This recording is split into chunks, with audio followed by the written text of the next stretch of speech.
Hello, babies. Crawl out of that dirty, disgusting, gravel-filled world and into the womb-like exterior of the newest episode of Beauty and the Bitch. I'm Mick. And I'm Morgan, and join us on another magical journey of bitchery, games, nonsense, and more! Did you call me a gay? Oh, I don't know if I did, but I stand by that. Morgie, I am super excited for this week's episode because we're talking about one of my favorite shows currently on TV, bar none. Yes, The Flash. I literally don't think I could count on my hands how many times we've had a conversation about The Flash or superhero TVs in general. But The Flash is one of those ones that we completely agree on, that it's completely fantastic and everyone's amazing except for Iris, but we'll talk about that later. Don't you come for Iris right off the bat, right out the closet. I'm just saying I got some beefs, but it's whatever. Okay, I'm excited to hear what you think about that. Yeah, so I thought that we could talk about a little bit of background on The Flash in general, because I am the first person to tell you that I'm super unqualified to talk about comic books. Most of my comic book knowledge and experience comes from my friends and not from firsthand accounts. So I often pretend like I know a lot of things because I kind of do vicariously through the people that I love, but I have never been a comic book reader, so I've, absorbed it through other mediums. Did you ever read the Flash comic? I was never actually super into the Flash, to be perfectly honest. So I do have some comic book knowledge, but I have to tell you, since you came clean, I too. I think I'm a comic book expert until I meet an actual comic book expert. Do you know what I mean? Yeah. And then I'm like, oh shit, I know nothing. I know some things, but I definitely... Don't you have a friend who has like a PhD in comics? I literally do. Yes. And he should be here right now because he's much more qualified than us. But he would nitpick in a way that is academic and philosophical. And I just want to talk about, like, why in the crossovers do bitches be dumb? And also, this is for the Arrowverse, but why Felicity Smoke be wearing the same stupid fucking ponytail every fucking episode? Wait, okay, so we're going to do a separate episode on Arrow, right? Because I have like probably a 30-minute rant about Felicity, and that's not an exaggeration. But I want to talk on that level too, right? Of like a general viewer. So that's kind of where our conversation, I think, is going to hover around. But hit us with some knowledge. Yeah, so what I found out when I did a little bit of research is that there have been 4 incarnations of the Flash portrayed through DC's comic book history, and we have kind of met most of them in a different form through the television show, which is what we will be talking about today. The very first episode, the very first edition of the Flash came out in 1940, and it featured college athlete Jay Garrick as the Flash, who we have seen in the show, not as a college athlete, but as a Flash as part of the multiverse. He's from a different Earth 2, I think. I'm pretty sure he is. The second time around, we saw him portrayed as Barry Allen, the forensic scientist, who is the Flash that we have come to know and love through the TV show. Who I never had much love for. I mean, I was only like a casual Flash person, but Barry Allen was never my favorite. I always loved Jay Garrick. I don't know why. But of course, that's all changed now, so. The third incarnation was Barry's nephew, Wally West, who we see in the TV show as Kid Flash, but not as Barry's nephew, as Barry's girlfriend's estranged brother. Yeah, it's very complicated. Almost like his brother-in-law as well as his girlfriend's estranged brother, too. Because Barry Allen was married to Iris West in the comics, so that's for real. And then the fourth incarnation that we see him as is Barry's grandson, Bart Allen, and that was the most recent incarnation of him in the comic book series from 2006 to 2007. But these are only 4, these are like the Flash characters, but there are 4 billion speedsters in comics, both Marvel and DC. But in DC, there's also some guy called, I hope I'm not wrong here, Max Mercury, who like has the powers of Mercury, the god, the Greek god, or maybe is Mercury. And I don't know about you, but just off the top of my head, I can think of like 14 people who have super speed. It's like a really common well, I mean, lots of the villains that we encounter in The Flash are also speedsters. Absolutely, all the main ones. Another really cool thing that I read about in the background of The Flash is that in 1961, DC Comics introduced through The Flash the idea of the multiverse. That was the first time that it was introduced. Oh, I didn't know that. Yeah, in The Flash. So that's a really huge part of storytelling for pretty much all modern day superhero tales that we know. know, and also the world that we live in right now, because there must be another universe where Donald Trump did not get elected president, and this is not the hell that alternate universe Mickey and Morgan are living in. I think there's also a third universe where early in his presidency, his human suit falls off, and you see that he is in fact just a broom standing upright. I'm pretty sure that happened. That sounds completely accurate. Tune in to Alternate Universe, Mickey and Morgan's podcast, to talk more about Broomstick Donald Trump. So, Morgie, do you watch The Flash every week? Are you like a weekly viewer? How do you like to watch it? For the first season, I never watched any of it until it was on Netflix, and then I just binge watched it. For the second season, it used to be on Hulu, and we would tune in, every week, but not like on time to watch it. We would catch up.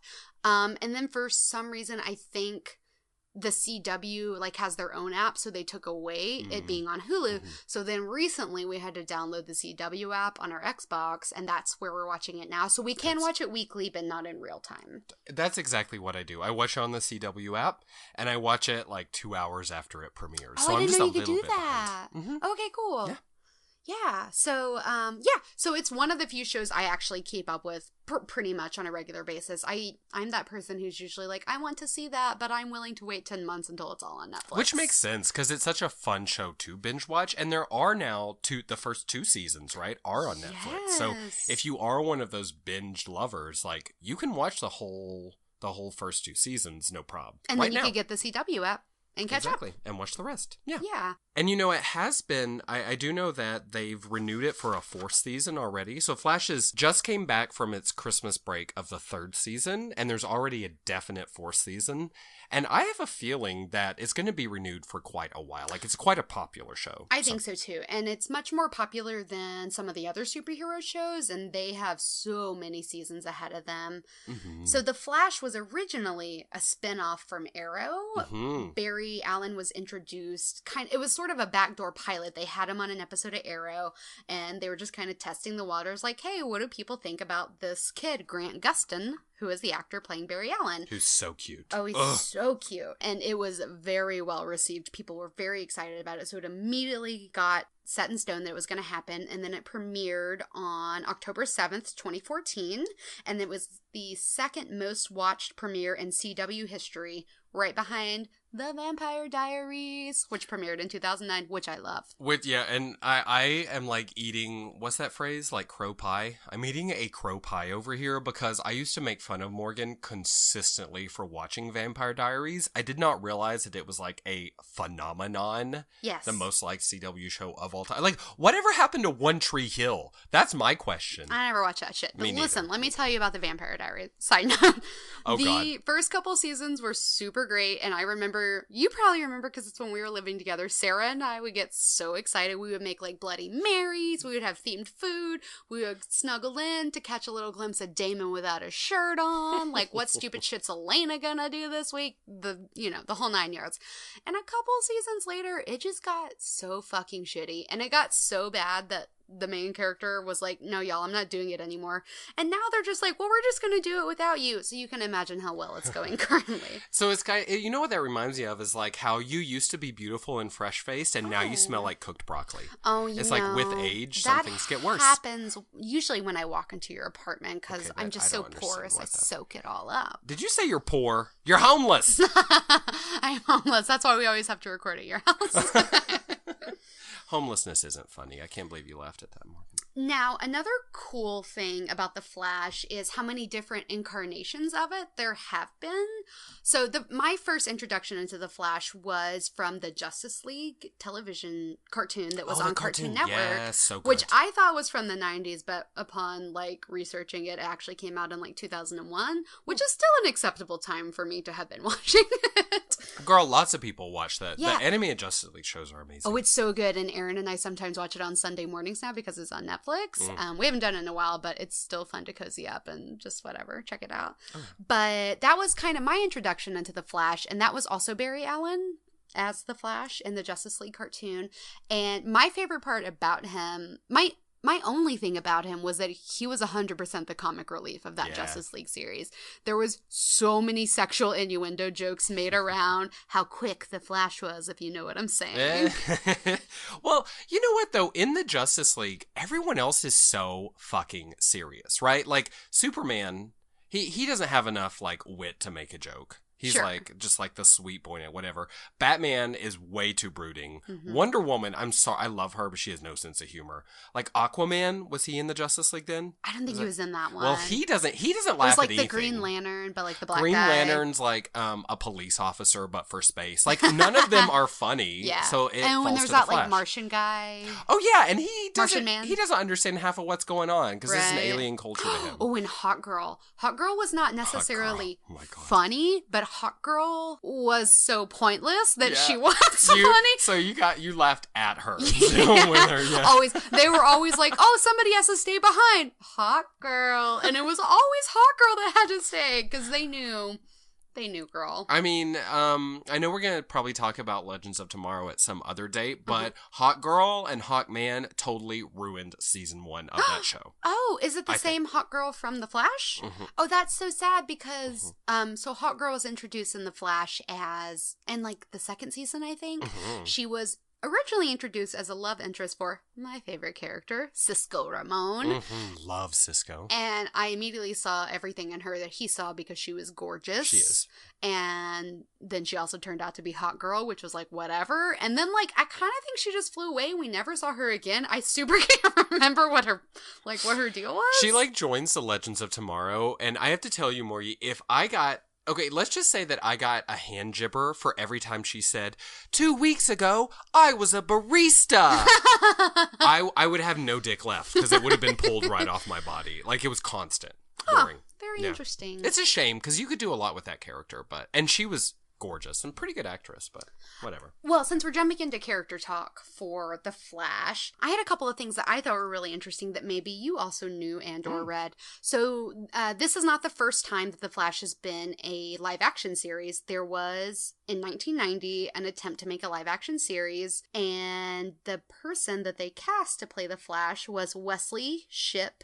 John Wesley Shipp. Wesley Shipp, and that is the guy who, on this version of The Flash, plays Barry's dad / Jay Garrick, which I think is amazing that they would bring him back and bring it full circle. But did you know there was another crossover? No, what is it? So one of the main villains in the original 1990s Flash was the Trickster, played by Mark Hamill. Yes, and he comes back for an episode or two. Several. As the Trickster. Yes.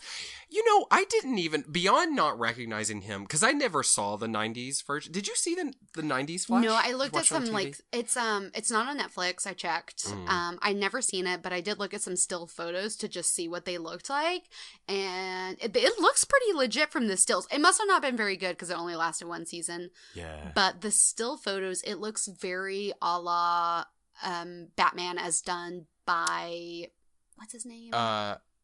Tim Burton. Tim Burton. It looks very a la Tim Burton's Batman. It's very colorful and quirky looking, but obviously it must not have been very good.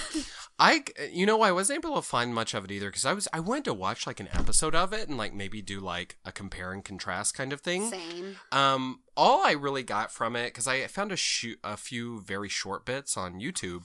It was very 90s. I will say that, faux show.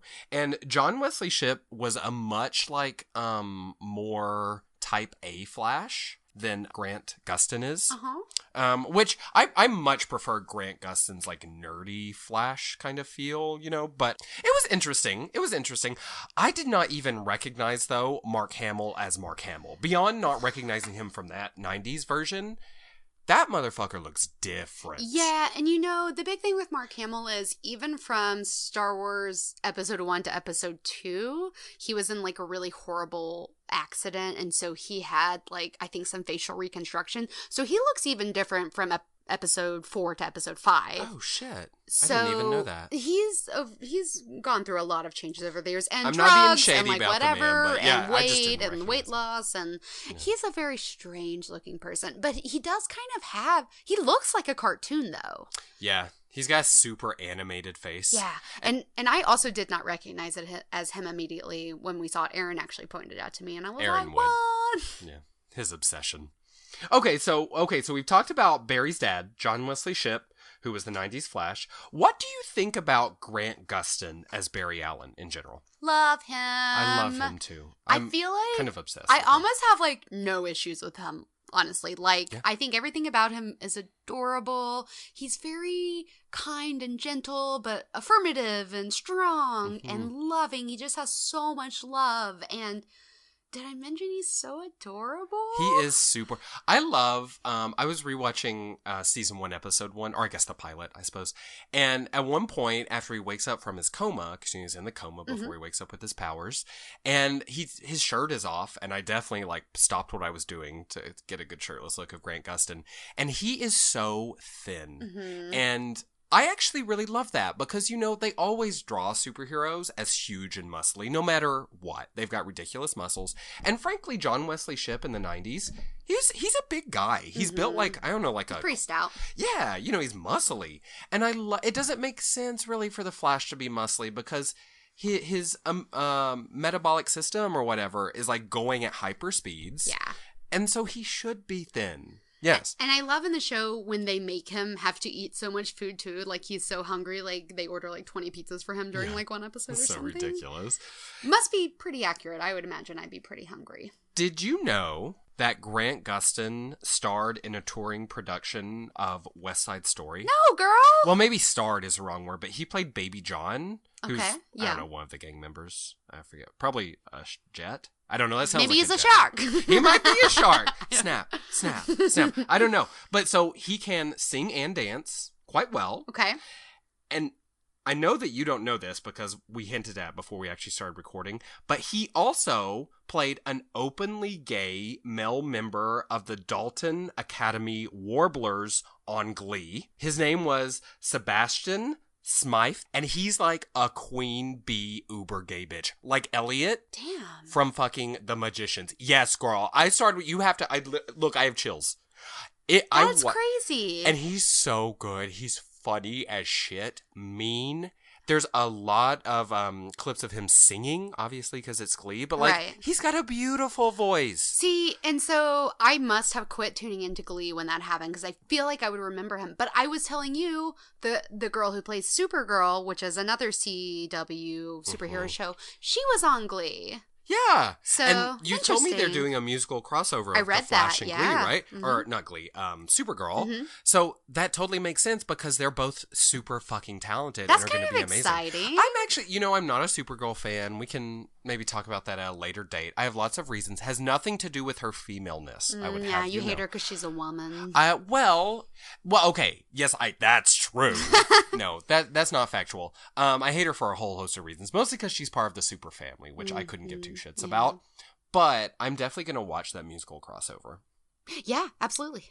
Okay, so we were kind of hinting at this earlier. I think the cast of The Flash is one of its greatest strengths. I think the acting across the board is phenomenal. Yeah. But I know you're not a big fan of Candace Patton, or maybe you're not a big fan of Iris West, who's played by Candace Patton. What's your beef? So my beef with Iris is that the Flash could just fucking do better. Like, and he was offered the chance to do better when he could have had Felicity Smoke. Well, yeah. And they were perfect together, and that would have been adorable. And of course, one cannot compromise matters of the hearts. You just love who you love. Or canon. Yeah, but I don't care for the way that she strings Barry along and the will they, won't they. I don't like it. And Barry tries to move on with his life, and he gets with other people, and Iris gets with other people. Fucking Patty. You didn't like Patty? I like Patty fine, but like, who is Patty? She was very vanilla. Yeah.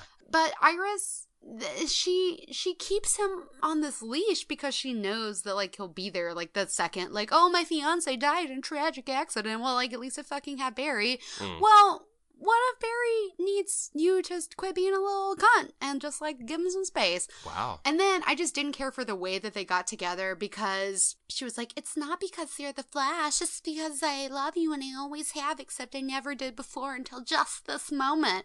And it just sets women back a few years.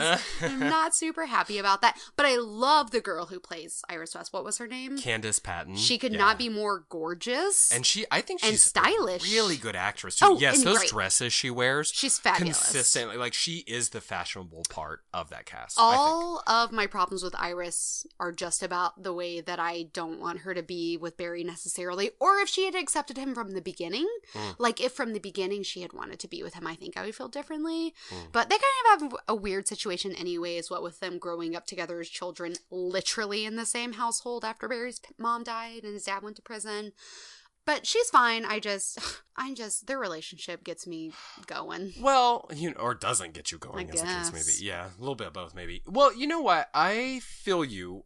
Primarily, I feel you about the will they, won't they kind of, like, tension, if you want to call it that, because like most people who watch TV, I immediately see the will they, won't they tension, and I'm like, just do it. Yeah. Do it or don't do it. Like, right. I'm so tired of that. And frankly, I even blame Barry for a lot of that, because I understand it's hard to tell someone, especially someone who's essentially your, like, adopted sister. Like, I get that is verging on the taboo in a way, but, like, he took so long to tell her he felt.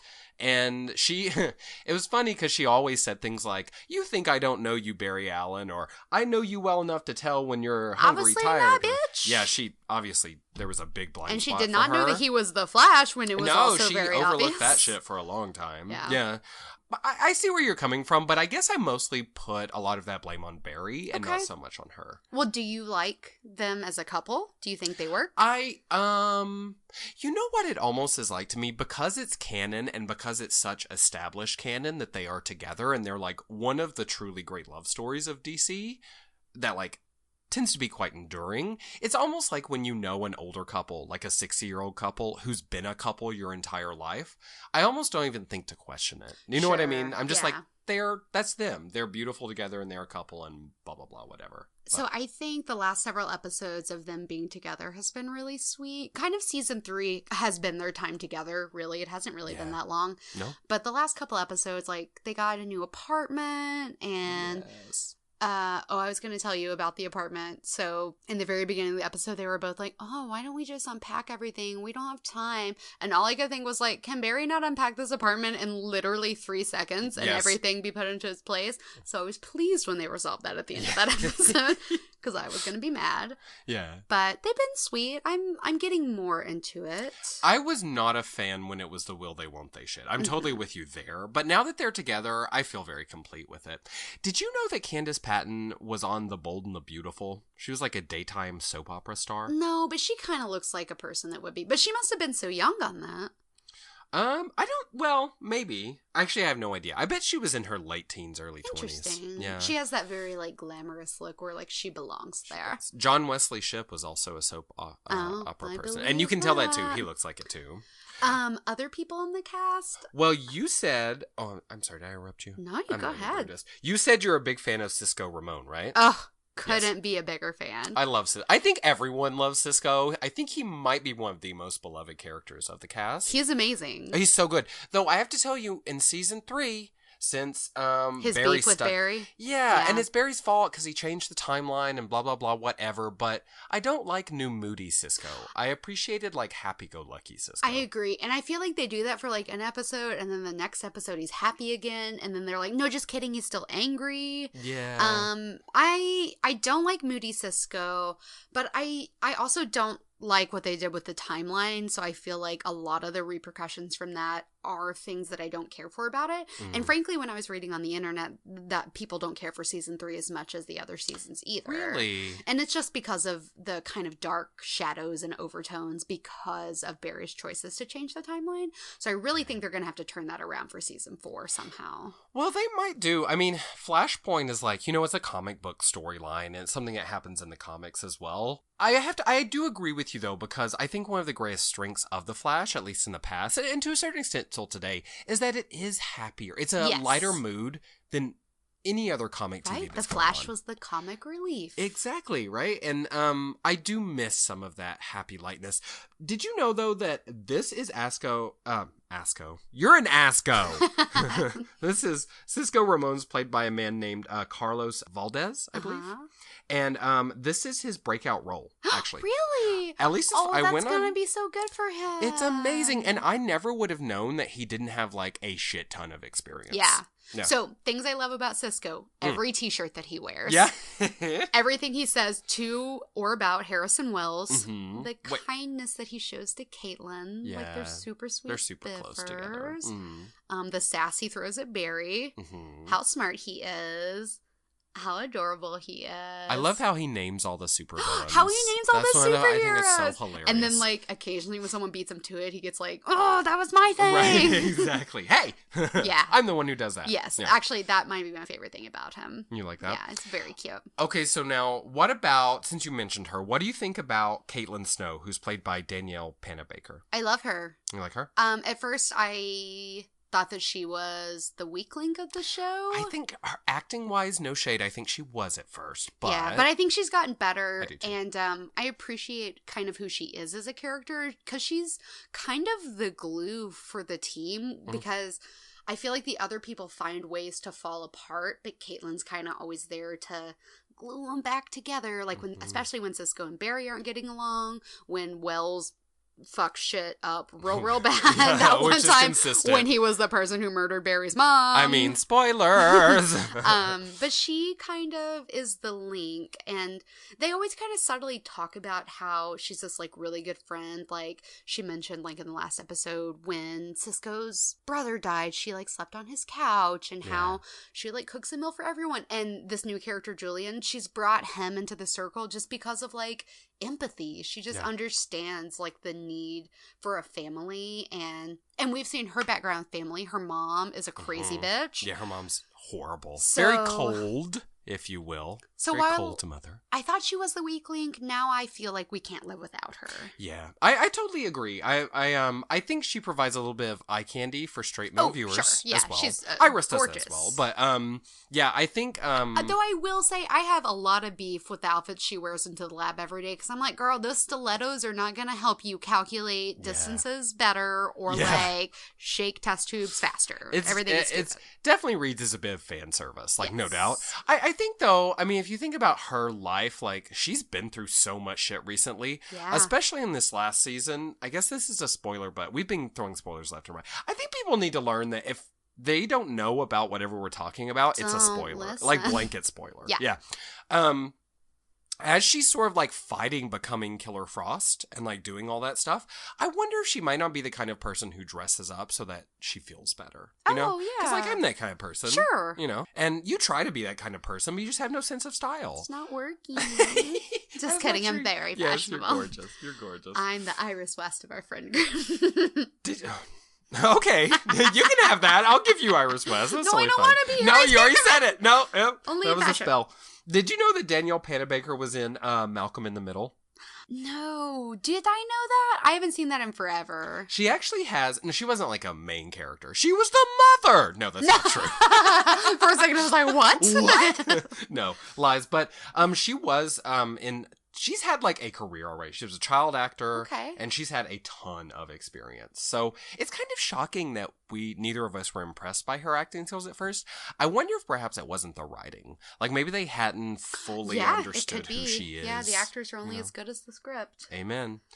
What about, I know he's not really much in it anymore, but Rick Cosnett, he played Eddie Thawne in season 1. I hated him at first. Really? Yeah, well, because he kind of had that, like, I'm a bro cop kind of. Wait, is that guy, right? Yep, the hero cop or whatever. And then also he was like, also, partner, I'm fucking your daughter. No big deal, whatever. Right.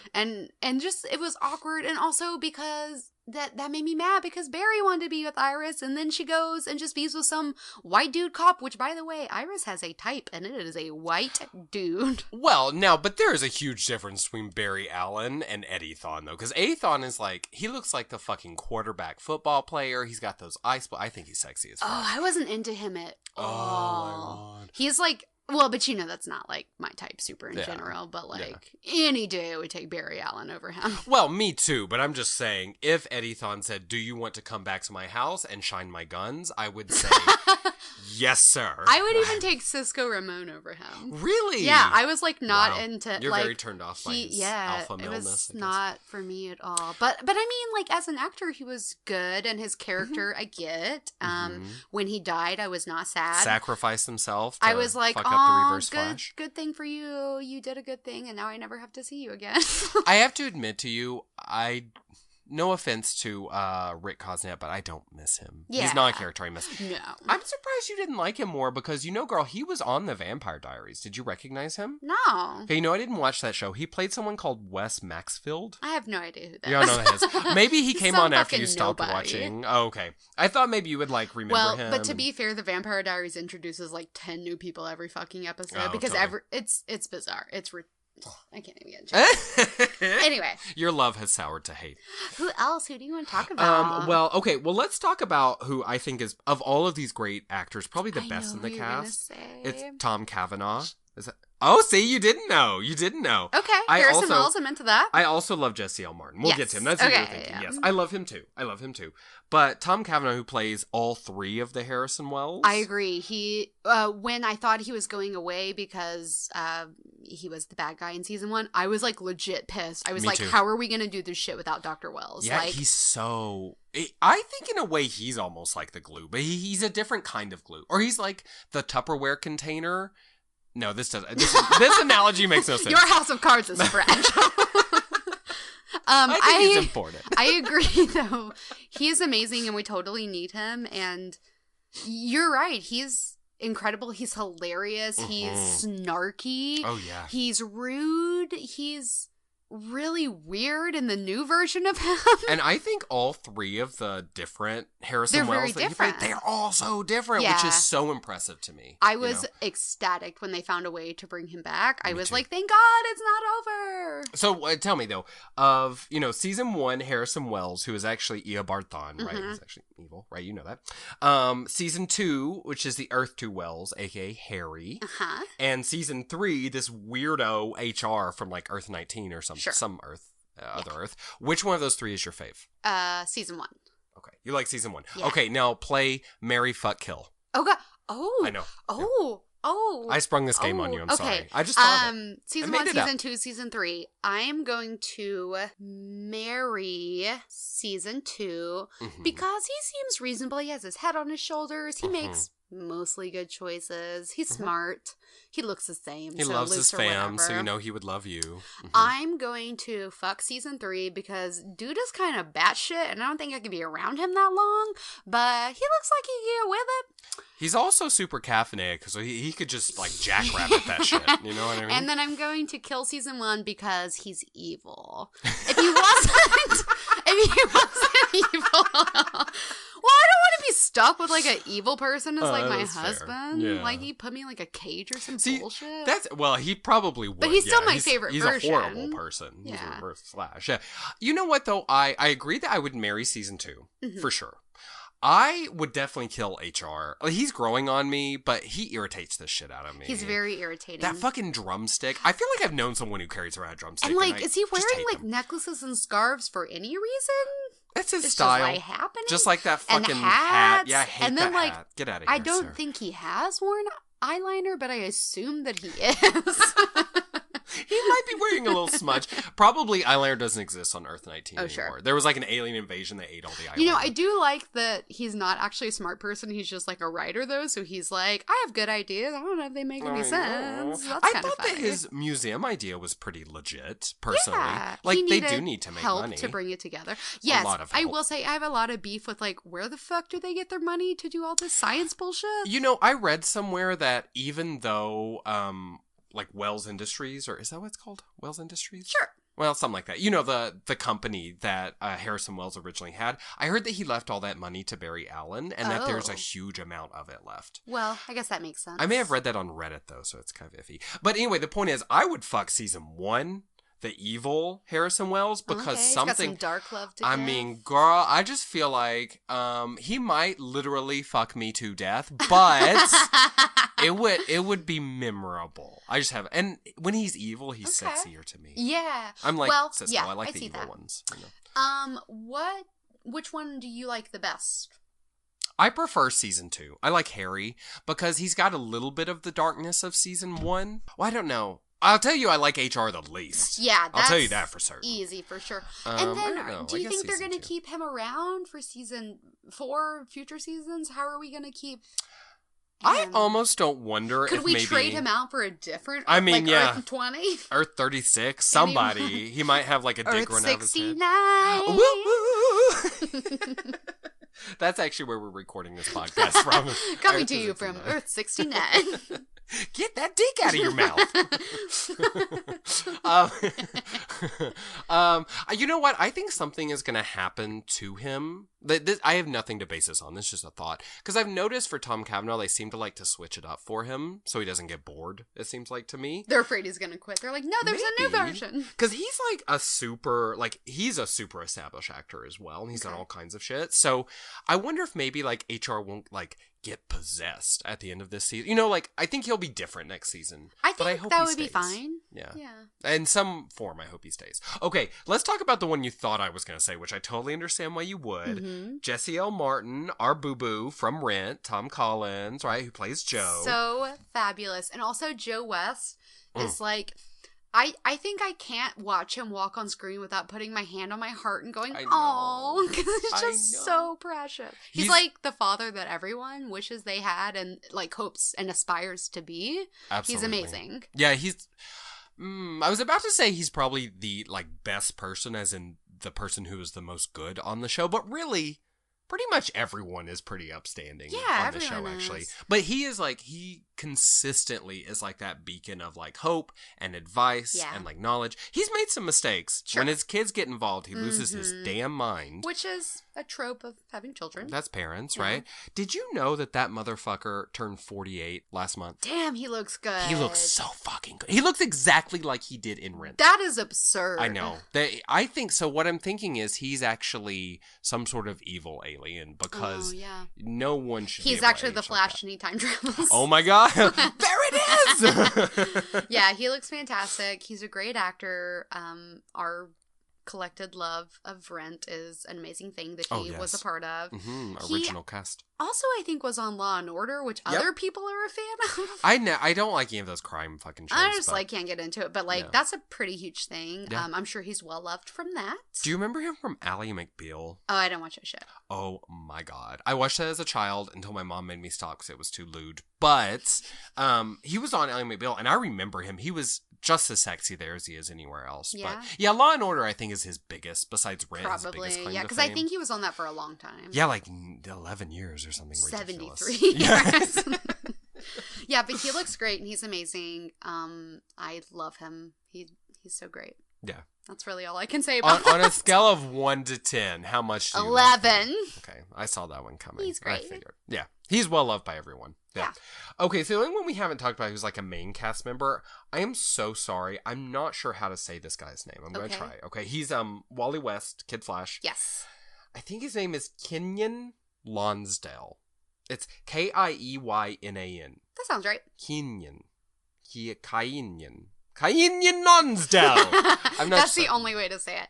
How do I feel about Wally West? What are your thoughts? Did not like him at first because I felt like it was such an angsty storyline to throw in along with like Iris's mom, which by the way, that storyline really hit home for me. I think we talked about it before because when your mother abandons you, that's not like a very common thing that gets shown in like any sort of pop culture. Totally. So when that happened to Iris, actually I made like a little space in my heart for her when I learned that was like her situation. I was like, yeah, girl, I feel you. Shared trauma survivor. So it was whatever. I didn't understand why they introduced him, but now that he's there, I very much like him. I don't like the way he's treated. I feel like it's really unfair the way they treat him, so I'm glad that just this last episode we're getting ready to give him a little space to be his own person.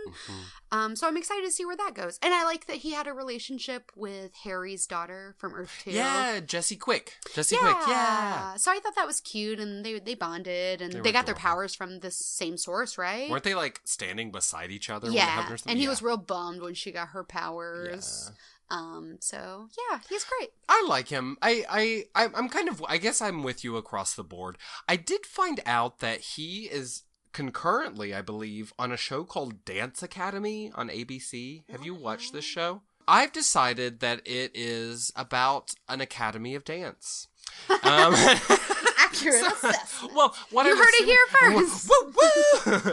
What I'm assuming, though, is that he's going to pull out some epic dance moves on the musical crossover because he's in this Dance Academy show. So he must have some skills, wouldn't you think? I would say right now, he's probably, I guess there's no need to do this and just be an asshole, but he's my least favorite cast member. But I really think that has more to do with him not getting a chance to shine, as you said, and also just the fact that he is by far the newest and freshest cast member. So, like, I'm not in love with him yet, like I am with pretty much all the rest of them.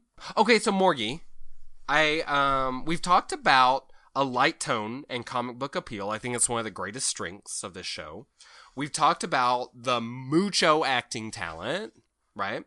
Something else that I really love about The Flash, and one of the reasons it's my current favorite of the superhero TV, is because the time travel sort of element that is pulled in from the Flash's powers allows for so many stories to be told. Yes. Like, essentially anything can happen. Plus the multiverse, plus all the crossover possibilities. Yeah, and they're playing with all of those different things, especially the crossovers, especially with the Arrow. Yes. Who really is kind of the antithesis of Barry. In a very real way. They're very yeah. different. Yeah. And obviously the Arrow at first wasn't afraid to just kill a bunch of motherfuckers to get shit done, which worked out pretty well for him. Yeah, though his little sidekicks this season are really calling him, like... So I'm not caught up on Arrow. Oh, you haven't seen that? No. Oh, so we can spoil The Flash for everyone listening, but not spoil Arrow for you, huh? I'm gonna catch up. Oh my god. Yeah, we'll talk about Arrow further when I'm caught up. You should catch up because this new season's amazing. But so there are lots of like possibilities there. But I have a little quiz for you, Morgie. Okay. A little quiz for you. It's a 1-question quiz. Oh, okay. All right. You ready? Mm-hmm. What is the Speed Force? The Speed Force is the ethereal entity in which the Flash and other speedsters get their ability to run real fast, real good. Yeah, essentially, yes. Yeah. You Nailed really impressed it. me. Oh my god. I thought this was going to be like every other time you've ever had to answer a question, and bullshit was literally going to pour out of your mouth. There's no one for me to copy off of. I know. Like that time in chemistry forever. Yeah, well, so did I. Copied off of Blake the entire time, so no shade. You exactly. So the Speed Force, I'm really impressed because I had to look this shit up. I had no idea. Well, I only know that because they talk about that in the show quite a bit. Oh, okay. And then, like, the Speed Force was chasing Barry at one point when he either traveled back in time or traveled through time. And then other Flash was like, yeah, you gotta look out for the Speed Force or they'll take your powers away. Flash. Yeah. So anyway, that's the only reason I know that. Well, Speed Force, it's funny because Speed Force is essentially magic. I mean, to be perfectly frank. But it's like an extra dimensional energy that powers various speedsters in the DC universe only. If there's ever a Marvel crossover and like DC heroes go to the Marvel universe, Speed Force has done so, evidently. Wait, so like the Flash couldn't run quickly? Not in a Marvel world. At least that's what I read. Which I mean, I can't think of any example in which that happened, so I can't say yay or nay. Is there a lot of DC Marvel crossover? No, didn't they do? I'm pretty certain, and someone can put it in our comments maybe, but I'm almost certain there was a point where everyone got together to either fight each other or fight something bigger or both. And it was like a huge event. That's crazy. It's probably called the crossover or something. Yeah. I wouldn't be shocked. But the interesting thing is that in the new 52 rebirth, rebirth? You know, like when Bert walks into a room and then he walks back in, you're like, rebirth! In the new 52 reboot, they really went a bit more into what the Speed Force is, and they connected it specifically to the sort of motion of the universe. So Speed Force is kind of like time and space. Okay. The expansion of the universe and that slow like tick of time. Mm-hmm. Like that is the Speed Force. It's the energy that powers those things. I like the way that sounds. I do too, because it then is essentially magic and you can do anything. Yeah. Magic, just like the Big Bang Theory, which never happened. Morgan. Creationism. I'm going to pray for you. You're dark-sided. Thanks, boo-boo. You're welcome, baby. So, there are also a lot of villains in The Flash. So many, like, a different one every episode, almost, truly. So, I took the time to just write down the ones that I could actually remember off the top of my head. Okay. And I thought I would just go through them and see, like, if you remember them or, like, if you thought anything special about them. Okay. Dr. Wells, a.k.a. the Reverse Flash. He was pretty memorable because we had a big lead up to him. We had a bunch of, like, small people in between, but he was pretty much season 1. You know, I knew that man wasn't right because after the pilot, the end of the pilot. Oh, girl, yeah. Remember he goes into his little shady room? cave? Yeah. It is a shady cave. That's what that shit is. And he pretty much looked at the camera and was like, I'm not a good person. Right? He stands up out that wheelchair and I was like, what the fuck? Yes, that's right. Yeah. I knew that motherfucker was bad. But, yeah, amazing. He was the villain of season 1 he embarked on. So he's pretty memorable. Leonard Snart / Lisa Snart, which I think they're really memorable because Leonard Snart keeps coming back and she comes back a little bit. So they're like kind of recurring villains. And I feel like he has such a cute relationship with Barry where he's like, I'm here to hurt you. Or am I? I don't know. We'll see. Like, he's just a funny dude. I love Leonard Snart. In fact, you've already, just right off the bat, you hit on probably my favorite villain of any of those TV shows because I love, you know, he's on season 1 of Legends of Tomorrow, too. Oh, well, okay. no, I won't spoil anything else, but he's a main character. Okay. And I think, that actor's name, I forget his name right now, but first of all, he's so sexy to me. He's just like sex on wheels. And I love the weird way he talks. Yes, I was just draw. thinking, I can't tell if he's sexy or if I'm just like entranced every time he speaks. He's kind of hypnotic. Yeah. Yeah, I think he's hilarious. And I think he also holds his own. As being like not super powered, he does a great job. His sister, I could give or take. Well, but I like her because Cisco likes her and they have like a really cute kind of back and forth thing where Cisco's like, I don't like bad people except maybe I do. I don't know. Kiss me. Yeah, exactly. Except he does. He they're totally cute. Is a hard on and then also I just like that she kind of has Leonard's back and they're just like, well, whatever, brother, sister, crime people, whatever. I don't know. It's cute. It works. No, he's my favorite. I should remember that actor's name. Boo Boo Motzi. That's it. I wrote down the Trickster. We already talked about him, played by Mark Hamill. Oh, yeah. He's memorable only because he's really fucking weird and crazy and kind of pointless. He's like, did he strike you as almost like a proto-Joker character? Yes, 100%. I thought at first he was the Joker, and I was like, what's happening? Yes. But there are a lot of people like the Joker, so. And the still pictures I saw of him in the original, he looks super like Tim Burton's the Joker, in my opinion. I wrote down Gorilla Grodd, who at first I was really horrified when they were talking about introducing him, because they kind of like talked about him being in the sewers or whatever before they brought him out, and I was like, oh, he's gonna be really scary, but then he was kind of just like only a little scary, and they kind of saw that problem. No, not really any problems to do it. Do you remember? Yeah, so spoiler kind of things that haven't happened yet, but I know that he's coming back for 2 episodes this season. Oh, really? Yes, because they shot him into that other dimension. That motherfucker, that's what they do in the comics too, I think. You know, if anyone just gets shot into a black hole, they're always going to be back. Yeah, that's the way shit works. Hang a Yui. Come right back. Take a left to Earth 5. Exactly. Do you remember that scene with Joe in the sewers with Gorilla Grodd where he pulls the banana out of his pocket? No, I don't. It was scary. But I was scared when they were in the sewers because I was like, okay, this is a CW. Nobody's going to get their face ripped off and it's not going to be traumatic. But like, it just gave me the like heebie-jeebies just being down there. Yeah, it was. I mean, gorillas are scary as shit. And he's smart. Yeah, and plus he's mega smart and he's fucking telepathic and as he well. Big. And he's big. He's got teeth. And he doesn't like bananas, so do not offer him one. Heat Wave, which okay, Leonard Snart's friend. Yeah. So he just had like a heat gun, right? Essentially, yeah. And yes, exactly. He and Leonard Snart are both just like, we made these guns. Kind of, yeah. Heatwave is also a main character in Legends of Tomorrow, but I'll say no more. Mm-hmm. King Shark, who is ridiculous. Oh my god, so funny. Do you remember that cartoon when we were kids that was like shark people? No. There was a cartoon, I know because I had an action figure that was like shark on the top and man on the bottom.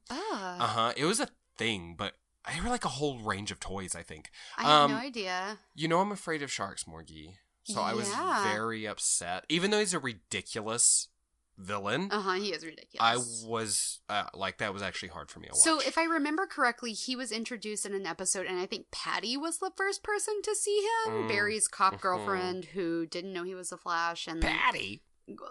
Was obsessed with metahumans for some reason. I can't remember. She was like Joe's partner or something for a minute. Yeah, anyway, she just steps outside or something. She got a call, and then King Shark just standing there. Yeah. And then he just goes away, and then I think she's trying to tell me, she's there's Shark Dude over here. Just I don't know. So that was real weird. But I saw a shark with human legs. He came back later, I think, for I can't even remember. And that's when Barry finally fought him, when he was in the water. Do you remember? That's when I got scared. Because once the shark gets in the water, I can't do it. When the shark's out of the water, it's all right. I'm all right. Yeah. When he gets in, nope. Finished. Zoom, who I thought kind of was the scariest villain. Even scarier than Savitar, who's on my list. Zoom, the way his mouth looked with the things. And then also when he turned out to be that guy that Caitlin loved, and my heart was broken. It was such a poor Caitlin. She's just fucked. Bitch cannot catch a break. She really can't. She really can't. Why she don't like Cisco? I mean, come on, girl. I know, right? He is right there. Well, she's not mean enough for. If and when she turns into Killer Frost, let's just say if, because we know it's going to happen, then Cisco's going to be into her because he likes evil girls. Those bad girls. And then they can get together. Maybe. But you know what? I think they're leaning towards Julian, who you didn't mention in your cast list. Yeah, he's new. Yeah, he's new. But she seems to probably have a thing for him because you know why? Because he's not interested in her, and he's kind of rude and disconnected and just possibly autistic. So, yeah, he's got a lot of He's social got so problems. many layers of what's going on here? Am I the only one constantly trying to reconcile Draco Malfoy with Julian? I'm really trying to smush those worlds together at first, in my head. Literally the first episode, I really struggled with it, but I have fully accepted him. But I also follow him on Instagram. Oh, okay. So you're living that life. I think it's great that he's doing something else because he just really hasn't done anything entertainment that's very big, which is fine. He's been living his life and spending his money and living the dream, frankly. Yeah. So I think it's cool for him, and he's very passionate about the Flash. If you guys follow Tom Felton on Instagram, he's obsessed with the Flash. He's so happy to be a part of it. He's always taking selfies with Grant Gustin and with the Flash suit, and they're playing guitar together and being total cuties. So now, do you think he's gonna be a good guy? Yes. Consistently? Yes. You think he's not gonna, Dr. Alchemy isn't gonna be Okay, so let me get back to my list. Okay, Sorry. okay, go. Zoom was terrifying, right? Yes. And Season also 2, Big Bad. He broke so many things inside of me when he ended up being, God, I can't even remember what his good guy name was. When he had. Oh, was it he was the one that John Wesley Shipp actually is. He was Was he Jay Garrick? Jay Garrick, yeah. Okay.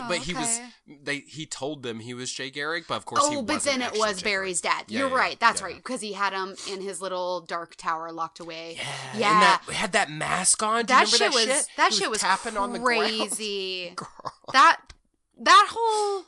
That whole thing broke me a little bit. And I'm really glad we resolved that. I mean, me too. Did we resolve it 100%? Zoom's not dead. Well, he got pulled away by that's right. I think he becomes the Black Zoom or something, which is death. He's gonna come back, Surely. but Zoom is dead, and now he's the Black Flash, which is almost like death for speedsters. He's like a universal thing. I will say I really like the actor, the guy who played Zoom. Me too. He was attractive, I thought. Yes, sexy, 100%. And I really liked him and Caitlin together, which is why I was so broken when that shit did not work out. And also when he kidnapped Caitlin, I was like, you took it too far. Yeah.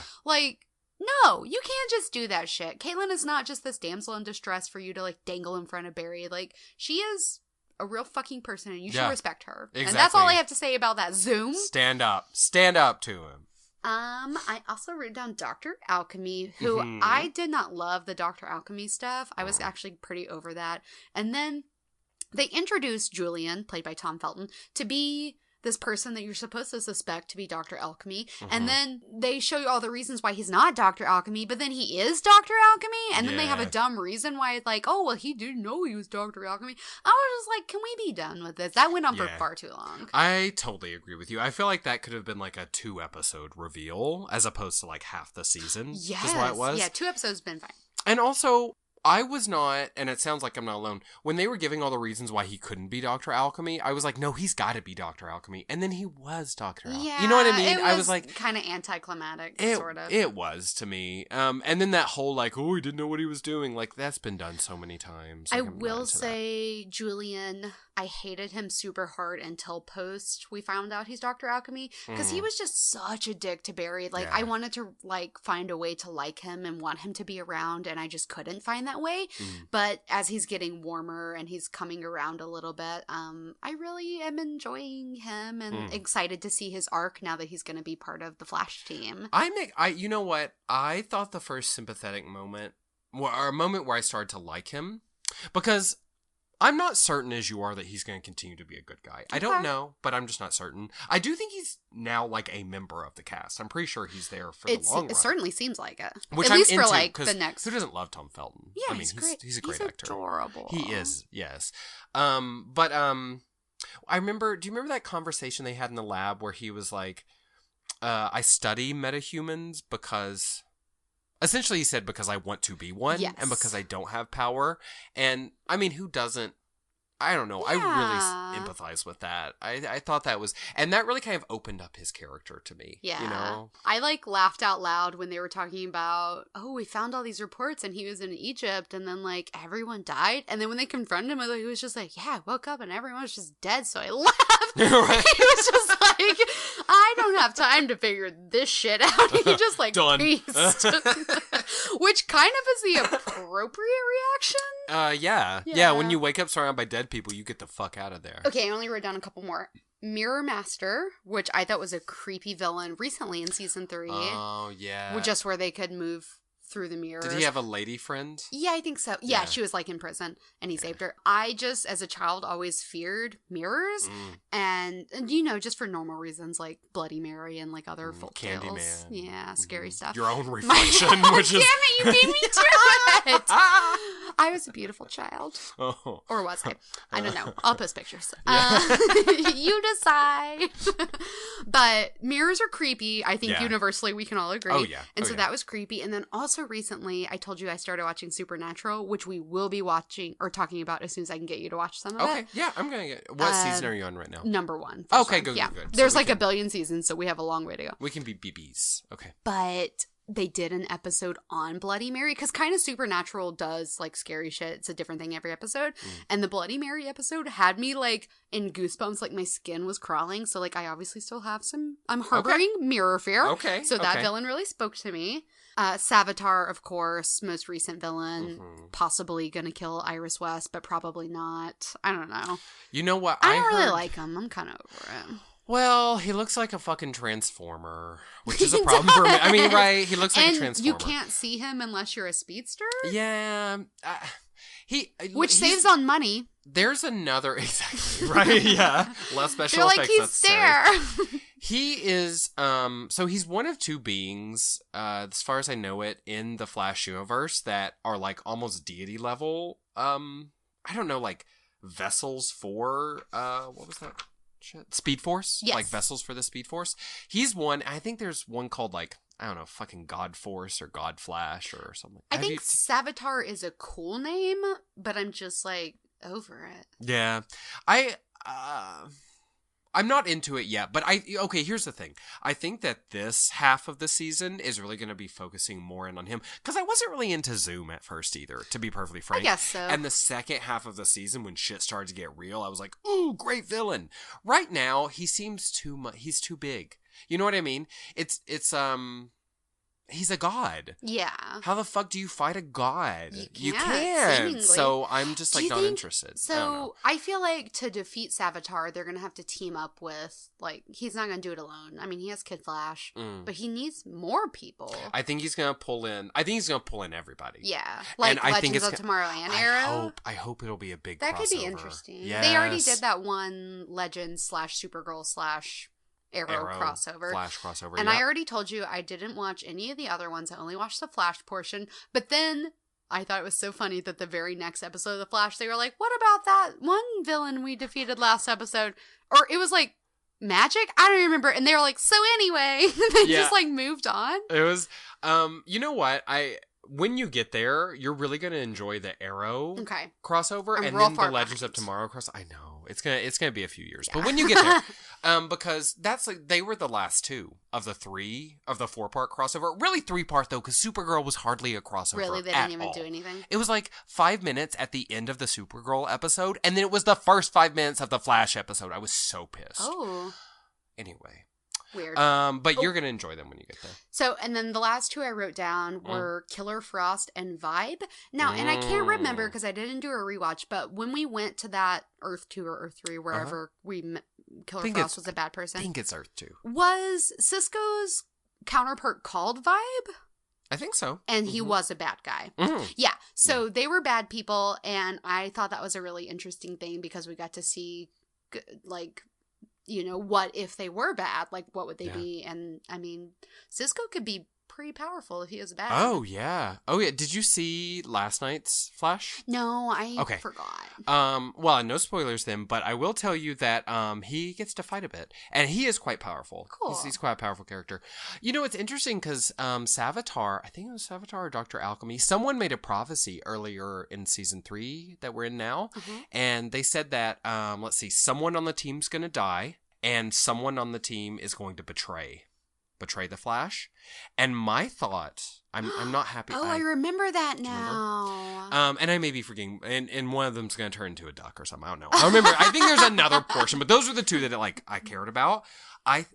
You want to hear my predictions? Yeah. They're both very sad to me. I think Cisco's going to betray him. Okay. And I think that Joe West is going to die. For Iris. I think so. No. I really do. And look, I have chills again. I really don't want it to happen. Oh, but you know he would. Yes. When they went back, I think just on the very first episode of the season returning after the winter break, and they and Cisco vibed him into the moment when Iris dies. Mm-hmm, Who did they see on the building? That was HR. It was a Harrison. It was a Harrison. It looked like HR, but who the hell knows? That's right. So, wow, those are really good and sad and possibly true predictions you've just made. Someone's going to definitely die, though. So, man, I don't know. It's tough. Joe West dies, I'm going to die. So, I have another little quizzy for you, Morgie. Great, let me hear ready? It. Okay. You're not going to ace this one like you aced the last one. No, probably not. Okay. What does Mach mean? What does it signify? As in Mach 1, Mach 2. Much acceleration, churning... harps. Much acceleration churning harps. I'm sticking with that. Wait, is there an E? No. So, you're really, really close. And I want to tell you, good job. Thank you. And keep trying, okay? Keep shooting for the stars over there. So, Mach is named for an Austrian physicist and philosopher named Ernst Mach. Okay. Yes. That's my ex-boyfriend. And Mach is a signifier of flow velocity relative to the speed of sound. Okay? So, essentially, by definition, Mach 1 is the speed of sound.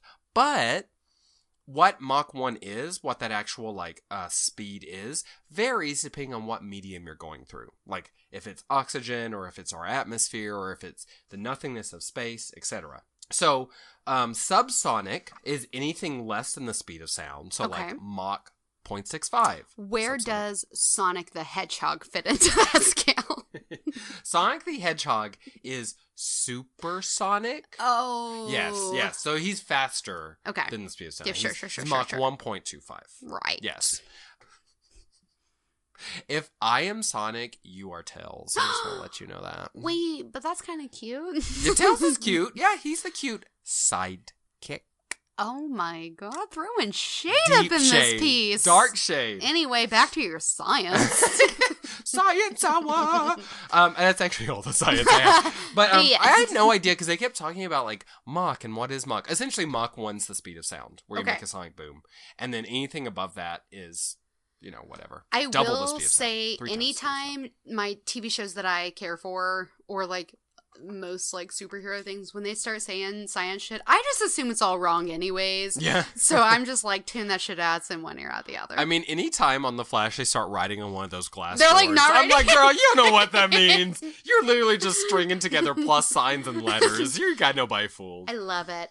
Do you have any more Flash talk? Because I had a couple things that I thought we could do if you're done with your general Flash combo. Morgie, I'm into that, but I can't put my legs behind my head tonight. I'm so tired. We'll talk about ways to work on that later in Yoga Corner. What's up? So I thought we could, as always, sort the cast into Harry Potter houses. Yes, I love this game. And this is a very special edition of it for obvious reasons that will become more obvious as we go on. Ooh, okay. Barry Allen. Well, I don't want to be, like, stereotypical and put the hero in Gryffindor, but I mean, Gryffindor. I wrote down that Barry was a Hufflepuff. You know what? That's my moment of pausation nation that I just had was maybe thinking he's a Hufflepuff. I feel like he's a Cedric Diggory kind of Hufflepuff, where he's very brave and noble, but he's really more of a Hufflepuff than anything at heart. You know what? I'm going to change my answer. You're right. He's totes a Hufflepuff. Yep. Iris West. Iris West is very, very brave. She's a Gryffindor. I wrote down she's a Gryffindor, too. Yeah. I feel like I don't even have a reason or, like, a way to express with my words how she's a Gryffindor. Just she just so is a Gryffindor. She just is. Yeah, she screams Gryffindor. Caitlin. Before or after a Flashpoint? So does she have the Killer Frost influence or no? I think technically before, because even with Killer Frost, I think at her core she's this version of Caitlin. I would say Ravenclaw. I said Caitlin's a Ravenclaw. Because she's super nerdy. Such a smarty pants. Yeah. All she wants to do is like put her high heels on and like talk about science. She's kind of quiet, reserved. Yeah, definitely. Harrison Wells, considering him as every form that we know him.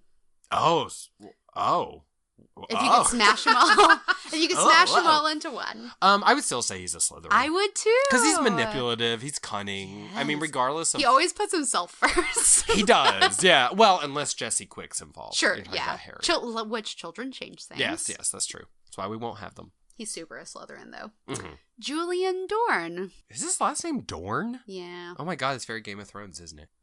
Well, he's super awkward. I don't feel like... I would say he's a Ravenclaw instead of a Slytherin. Well, because, I mean, I know Draco's a Slytherin, and he does have Slytherin quality. I feel like most of his, like, meanness comes from maybe, like, being on the autistic spectrum. Like you were saying, or, like, I literally think he just doesn't understand I agree with that. I wrote down, in spite of all these things that you have said, that he is a Slytherin. Not just because he is also Draco Malfoy, but I feel like... in spite of all his Ravenclaw tendencies, which Ravenclaw would be the house I would put him in if not Slytherin, he is so selfish. Like, he's so selfish, he can't even, like, say that he's sorry or, like, I feel like if his hand got cut off, Caitlin would be like, let me help you sew your hand back on. He'd be like, I don't need your help. I didn't just always wanted one hand anyway. Right, exactly. Cheers. Totally. Cisco Ramon. Oh, I think that Cisco, oh my god, he could fit into almost any of them. I'm going to say Hufflepuff. I could see him as a Hufflepuff. I wrote down that he's a Ravenclaw. That was my... But now that you've said Hufflepuff out loud, I feel like that's an appropriate house for him, too. He's quite loyal. He is. He's a smarty, but he's more like... cares about his personality, it almost seems like. Yeah, he could be a Hufflepuff. He's really intense about being good. He could almost be a Gryffindor, and frankly, this new version of him is a little bit of everything, yeah. Detective Joe West. Gryffindor. I wrote down he was a Hufflepuff. Really? Well, I guess, but he's so but brave. Maybe if he didn't have children, he would be 100% Gryffindor. That makes sense. Yeah, because so much of his personality is his loyalty to his children. Yeah, you're right about that. Yeah, he's a Huffle. He's a Griffin Puff. Exactly. Those are my favorite. I think that's everyone on Team Flash. I don't think I left anyone out.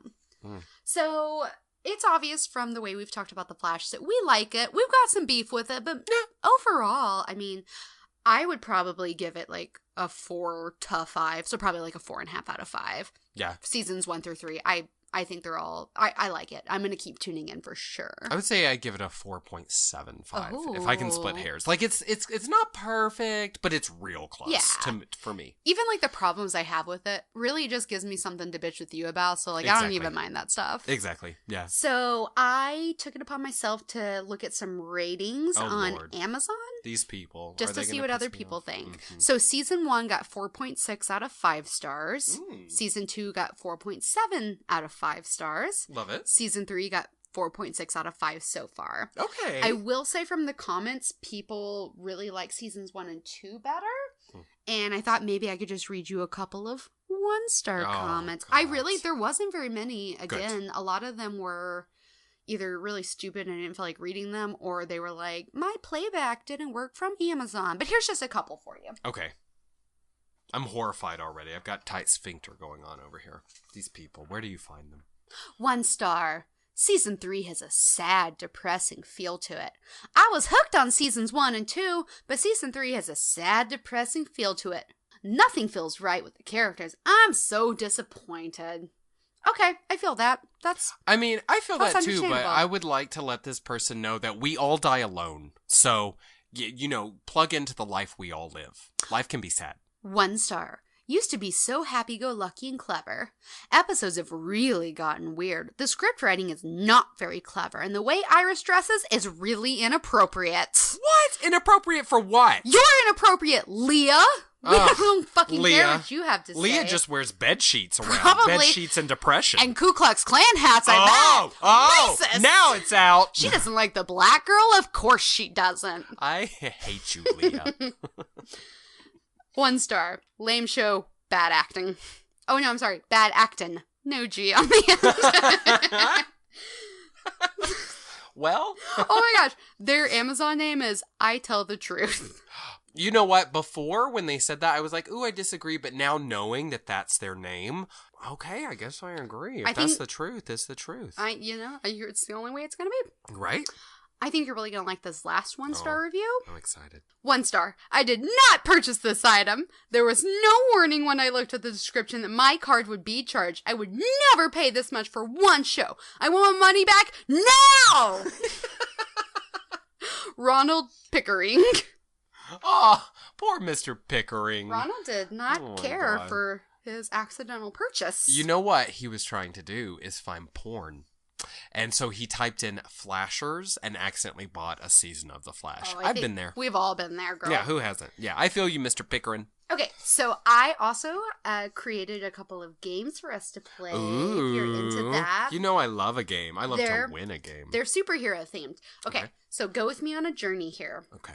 I adapted this first game from one of my favorite NPR shows, Ask Me Another, which is a game show. Their game is called This, That, or the Other. Okay. And I will give you 3 choices, and you have to tell me, is it this, that, or the other out of these things. Okay. So the 3 things that you're going to have to pick from, is it a Flash villain? Ooh.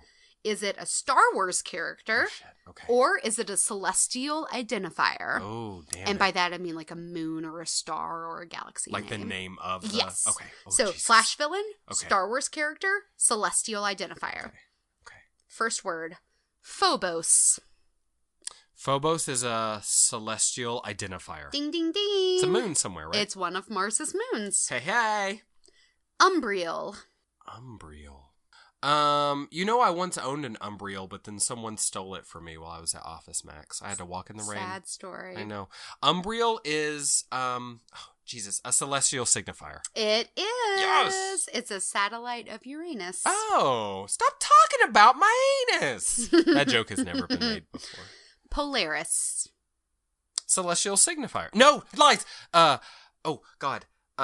Flash villain. It is a celestial identifier. Damn it, I should have followed my heart. It's the North Star, which is also something you should follow. I hate you. Okay. Saw Gerrera. That sounds like some Star Wars bullshit. It is a character from Star Wars Rogue One. Chewbacca's uncle? Played by Forrest Whitaker. Oh. Okay, I still don't care about Star Wars. Okay. Mazdan. My mom used to drive a Mazda. I believe that is a celestial... No, it's a Star Wars thing. It is actually a Flash villain. Oh, shit. Who's from that? the Silver Age in the comic books. Oh. Well, do you know what powers he had? Did No, he girl. usually start, but sometimes he'd get too cold, he wouldn't turn on? Sure. Cassian Andor. Celestial signifier. Cassian Andor is the main male character from Star Wars Rogue One, God played damn by it. the beautiful Diego Luna. If nothing, Google that motherfucker. Okay. I'll Google Diego Luna shirtless. Which Diego Luna also sounds like a celestial It does. identifier. Yes. See, you're coming at me hard because you know I don't watch Star Wars. This is so unfair. Cheater. Star Sapphire. That is... It's definitely a Flash villain. It is a Flash Yes, villain from the yes. Golden Age. I know her.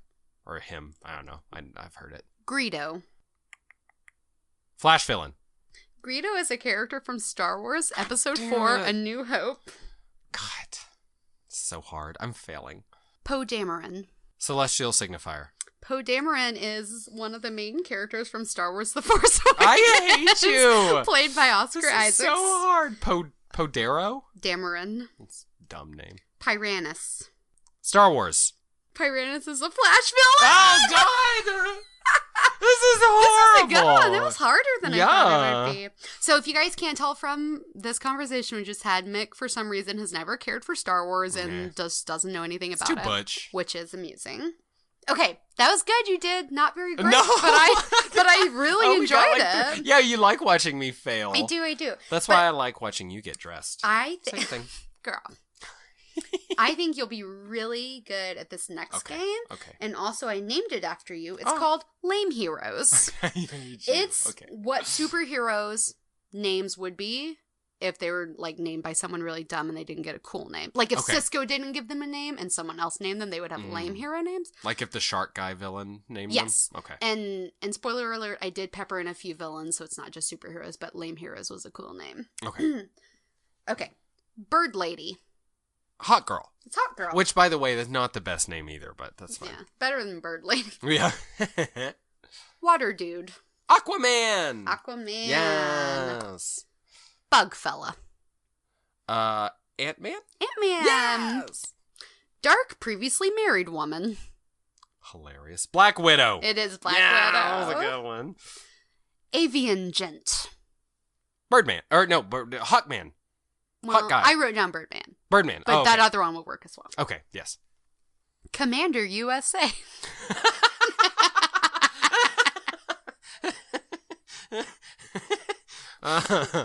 Lieutenant North America. No, Captain America. Captain America. Brave Satan. Ooh, now we're getting difficult. Brave Satan. Daredevil. Daredevil. Oh, that was a good one. Celestial Messiah. Sky Jesus. Sky Jesus is not correct. Star. I don't know what. Star-Lord. Oh, Star-Lord. Okay, I should have gotten that. Which he's so great. I love him. Widespread Destruction. Morgan. No. Apocalypse. Oh, that would have worked too. I put Havoc. Oh, Havoc. Okay, yeah. Mm-hmm. Netherworld Young Man. Hades boy. Hellboy. Hellboy. Yes. Yeah. Okay. I never read that comic, by the way. Freezing Male. Iceman, Bobby Drake. Yeah. Yeah, one of my faves. Murder Gator. Killer Croc. The Glint. The Glint. The Flash! It's oh my the god. Flash! You try to give me. Last one. Okay. Toxic Vine. Poison Ivy. Poison Ivy. All right, I redeemed myself. You did I good. redeemed myself. You Okay. did good. Yay. I made Aaron play that game to see if it was any good, and he got like everyone right because he's a winner too. Oh, okay. So now you're trying to pull me down. He is better than you. Did he get all the others right too on that first one? Because Oh, he knows no. all the Star Wars characters. He got all the Star Wars right, but not the rest of them. for Okay, Sure. good. I feel a little better. I- Less emasculated. I also took it upon myself to chunk our names into a superhero name generator. Oh lord. And it just asked like a couple of questions about us and whatever. And so it just pooped out some names for us. So I Did thought you I would put just down share my with dick you. size as 9.5 inches? Centimeters. Aww. So I put in my name and some information, and my superhero name popped out as the Emerald Howler.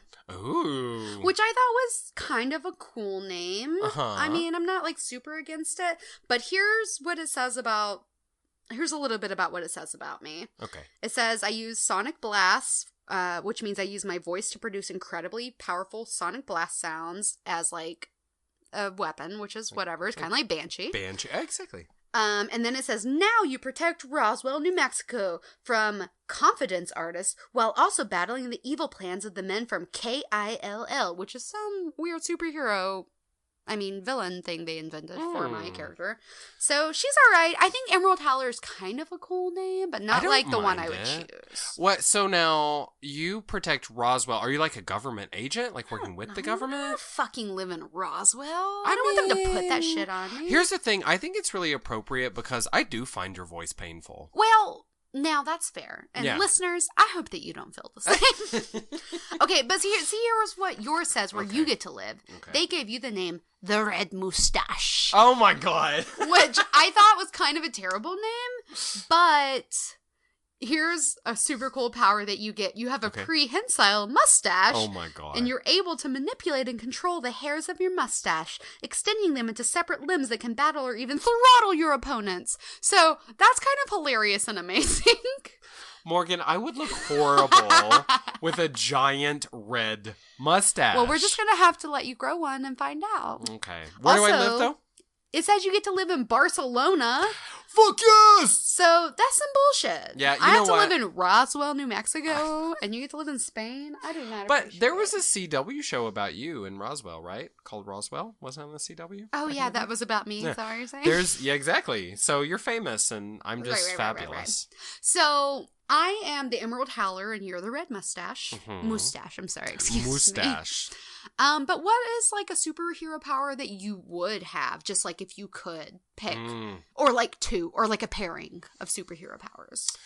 I feel like I would have some kind of power that when I use it, it also hurts me. Do you know what I mean? Like, I just have a feeling that if I was to get a superpower, it wouldn't be something like Superman, who's like, I just have all the great powers and nothing bad happens. So maybe I can do some kind of magic, but every time I use the magic, it takes minutes off of my life. Something like that. Oh. Yeah, some kind of tragic. I feel like that's what would... Yeah. Not that I think I'm a tragic hero, but... Yeah. Well, I want zero repercussions. Well, that's fair. Yeah. And I am partial to probably either something psychic-based, a la Professor X, or teleportation, because I would love to just be able to go everywhere all the time. But also, could I have a power where I'm just like rich? Like, do I just have $1 billion in my bank account at all the times? I don't know how to work that out, but that's what I want. That's what you would want. How about, what if they called you like money pussy? And every time you took a step, a quarter fell out of your vag. Golden quarter. A golden quarter. Then I would have a sidekick that comes along with like a little change person, scoops it up. Can my sidekick be a sloth? But he's not really slow because he needs to move quickly because I'm a teleporter. A speedy sloth? Yeah. Yeah, and he can carry like a bird net and hold it under your vag. Ooh, but maybe he has like a little papoose in the front. He just scoops it in his belly. Yeah. And then I just dig my hand in there, and maybe I sleep in there too. So, your life sounds great. I'm over in the corner, like, lighting things on fire and watching my life tick away. That's essentially. Well, I mean, it's that the sounds two of like us. What's going it's on. Us. Yeah. It's me and you. Yeah. Papoose. That's all I had to say. I just wanted to say papoose. I love it. It's great. Well, thanks for talking about The Flash today. You want to take a few minutes to do 2 truths and a lie? Did you happen to prepare one of those? You know what? I do have 2 truths and a lie. And actually, forgive me for beating a dead horse, so to speak, but they're actually about The Flash, okay? Specifically, they're about the careers of actors in The Flash. Because I gave you a lot of info, but I left a few little juicy nuggets out. Great, I like it. Okay, Morgan. Possible truth. Rick Cosnett, who played, what's his face? The hero cop. Whatever. Thawne. Eddie Thawne. He is Hugh Grant's cousin. Okay, possibility. Okay. John Wesley Shipp, right? Barry's dad, is the dad from the Never-Ending Story. Ooh, better think hard. Better think hard. And then Tom Cavanagh, good old Harrison Wells, guest starred on 7 episodes of Scrubs. Oh my God, which one of those is a lie? I can see that last one being true. It fits. I think the Never-Ending Story one is false. Oh, I can't believe you got it right. Oh, I did. Yes, you did get it right. Here's the thing, though. John Wesley Shipp is in the Never-Ending Story 2. Oh, my Yeah, I was trying to be real sneaky. Have you seen Never-Ending Story 2? I'm sure I have. It's horrible. I'm sure it was. Beyond horrible. Yeah. Anyway. Ooh, okay. those were good. That really got me Thank thinking. you. So that guy is Hugh Grant's cousin, and he's not even really a little is Hugh Grant's British. cousin. I know. That's No, I some think he's bullshit. actually Australian. Oh. Or no. I read he grew up in Zimbabwe. That sounds like a lie, but I think it's true. You're just throwing out all kinds of truths in a lie. I know, right? All right.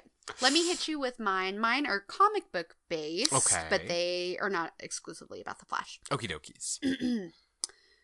Guardians of the Galaxy is my favorite superhero film. Okay, possibility. It was really good. Mm-hmm. Aaron and I once dressed up as Green Arrow and Black Canary as a Halloween costume. Possibility. That's a definite possibility because you guys look like those two. I don't personally own a single comic book. Which one of those is not true?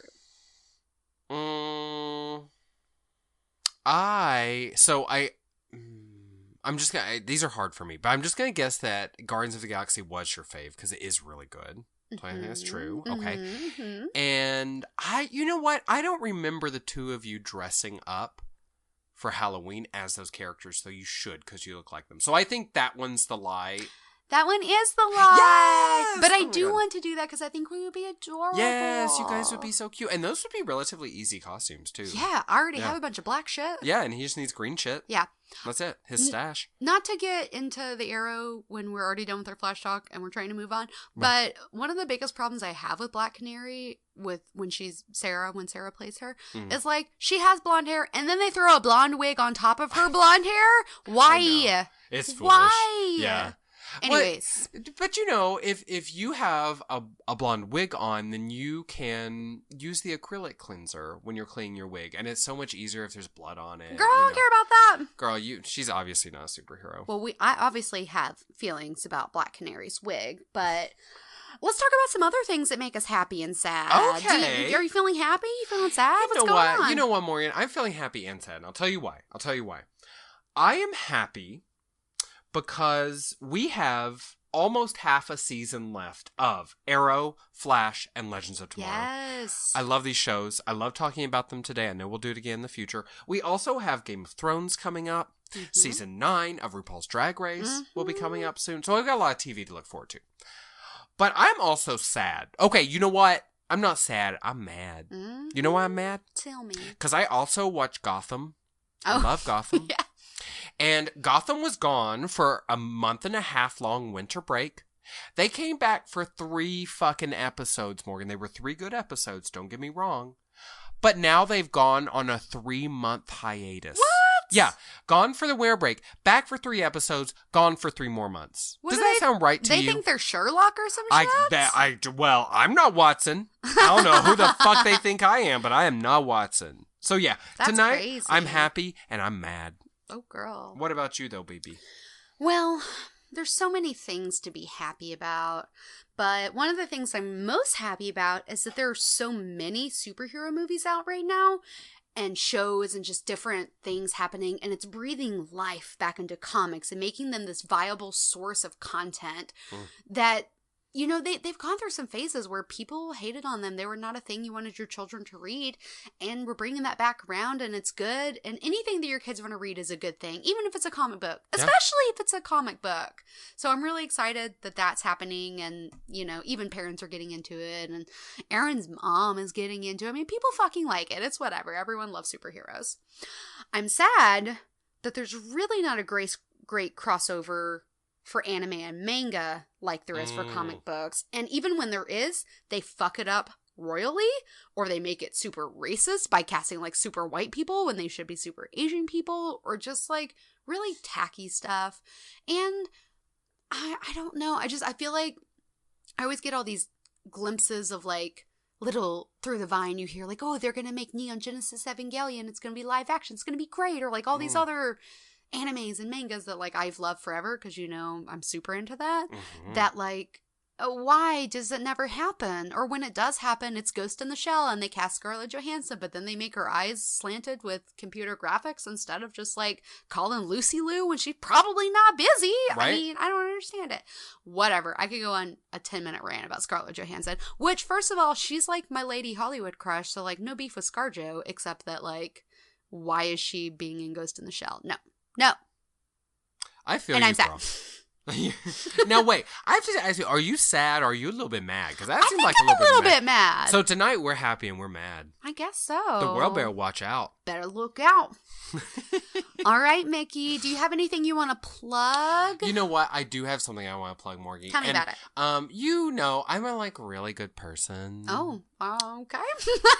That must be alternate universe Mick that we were talking about earlier. You know I'm a good person. And actually tonight, I do want to plug actually a nonprofit that I support. Aww. And am actually kind of obsessed with. Okay. So this nonprofit is called Environment Texas. Oh, yeah. You just Google Environment. You know Environment Texas? Yes. Yes, girl.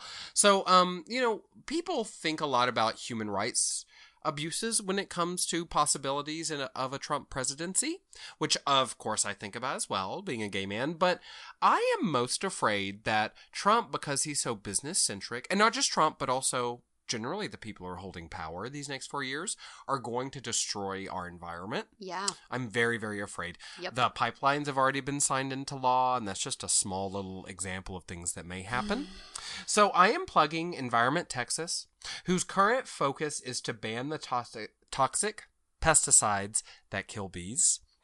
They also do a lot of work with healthy water, clean air, et cetera, et cetera. They're generally an environment focused group, but right now their big push is to protect bees, which of course is super important since pretty much everything we eat is pollinated by bees. Yeah.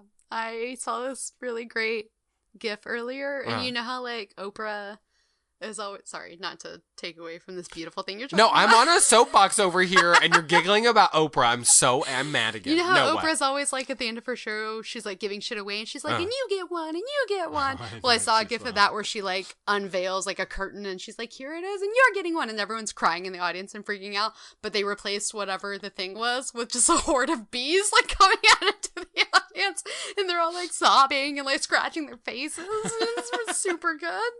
And she's like, and you get a bee, and you get a bee. I wish. Soon the bees are going to be extinct, and that won't be happy anymore. I'll just be a sad kid. Well, the only way we'll get one is if Oprah gets it. Make-A-Wish Foundation. I want a bee. Okay. Well, that was very sweet. And everybody check that out. You agree I'm a good person, right? Nope. Oh. And I'm going to plug the opposite of a nonprofit organization. I'm sorry. Kill the bees. Kill allthebees.org. No, I'd like to plug the Alamo Draft House. If you live in Austin, or if you live in Texas or any other place where the Draft House exists, then you know from firsthand experience that it is all that it's cracked up to be. And it is great. And they will throw out a person's kid who's being a stupid idiot that you don't want to be in the movie theater with, and that old person who's trying to use their cell phone to look through their purse to pull out chewing gum to annoy you further. And I respect them for that. And I feel like they take a lot of good stands kind of early on for just a bunch of different issues that businesses are scared to take stands on. The Alamo Draft House is never scared to step up and say, hey, we're down with unisex bathrooms because transgender humans are humans, even though that can be controversial for other businesses. They're not afraid to do that and other stuff. And they're just great in general, and mostly they won't let your kids annoy me in a movie, and I really approve of that. So check out the Draft House if you're ever near one. It's totally worth it. Do your best to not spend $1 million because you get caught up in beer milkshakes and never-ending popcorn and chili cheese fries, and it gets out of hand. So and then you forget to support the bees. Yes. So save a little money for the bees, but go see a movie, girl. Take yourself out. You can always follow us on @BNBcast on Instagram and Twitter. Mostly on Instagram, for being for real. Check out our website at bnbcast.wordpress.com. We have blogs going up there all of the time, and we'll channel all of our information through there and also through our social media. Find us on Facebook. We have a page. I believe it's at Beauty and the Bitch, or you can just look for Beauty and the Bitch. B&B Cast, we're on there. Give us a like, invite your friends, share our stories. And, you know, while you're at it, you can look me up on Facebook. I'm Mick Parker, MICPARKER.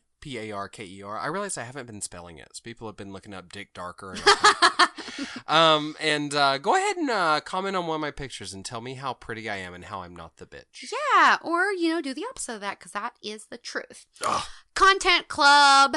Next week, we're proud to present our second installment of our Lord of the Rings discussion. We will be discussing the Two Towers. Which is only the best part of the entire Lord of the Rings, so I'm really excited. It's a good fucking one, so. I've decided that it's just going to be me talking and Morgan listening, because that's how President Trump wants it. Oh, well, that's a fucking fact. That is a horrible truth we have to live with. So, BBs, why don't you catch up, read a little bit of that book if you want to check out Helm's Deep again. Oh, yes. Maybe just give the movie a rewatch. If you saw it recently but you want to see more, check out the appendices and tell us what you think. They're not my favorite appendices of the DVD viewing, but they're still good. It's good information, and we'll be talking about all of that. Side note, I decided that all of our followers should be called BBs because Beauty and the Bitch, and also because we already say BBs, and it fucking works. That totally works. Like You're so glove. smart. And then I thought that we could call ourselves the BBC, and then I was like, no. So more on that later. Bye, BB. Bye.